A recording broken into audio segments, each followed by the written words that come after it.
Post up, he can still pick and pop. Darren doesn't have to do anything special to fit in with these guys. So it's not asking a lot of guys to sacrifice. It's just play basketball.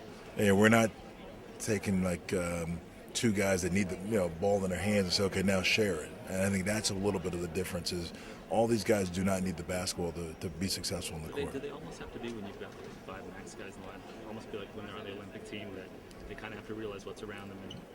Well, but the biggest thing, and Jason said it in the locker room to those guys, he doesn't want them to defer. He still wants them to be themselves because I think the biggest mistake is they can do is defer and say, okay, I don't have to do anything because it's up to Darren tonight or it's Joe's night. They all will have responsibilities that they've got to continue to do. Long-term versus short-term. Obviously, in the short term, no one's going to question this.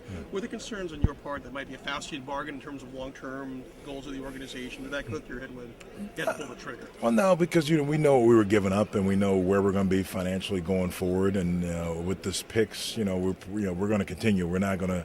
We're not. For the 2 years, no matter what happens. It could be 2, it could be 3. Let's even say 3. Yeah. Well, and then at that point, Darren's still young, Brooke's still young. I mean, I think Brooke will not even be near 30 at that point. It'll be 28, maybe 27. So we'll still have young pieces, and we still have picks every other year to be able to add young talent. So, and we'll have cap flexibility going forward. So. Okay. So it's not the Faustian bargain, the no, things that some people were worried about. But I think people can look at it that way. But we look at it when we did it. This moving maybe one longer contract and getting some shorter back. Really, last year your team was pretty good, but what is one thing, if you compare last year to this year, that these new players bring that you didn't have? Kevin Garnett and Paul Pierce. and I say that because if you just say their names and what they mean in the NBA for their work ethic, their intensity, that itself is something that we didn't have. And those two guys, their experience that they bring.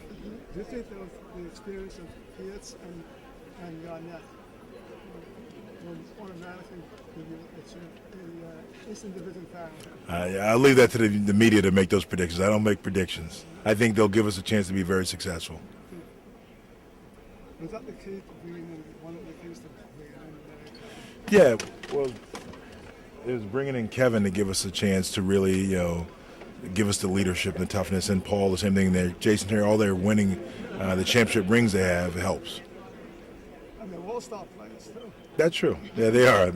That's a bonus. Throw that on top of it. Starting 5, calculated set. Yeah, I think we know who the starting 5 is. If it's in geometry, when they say given, that part's given.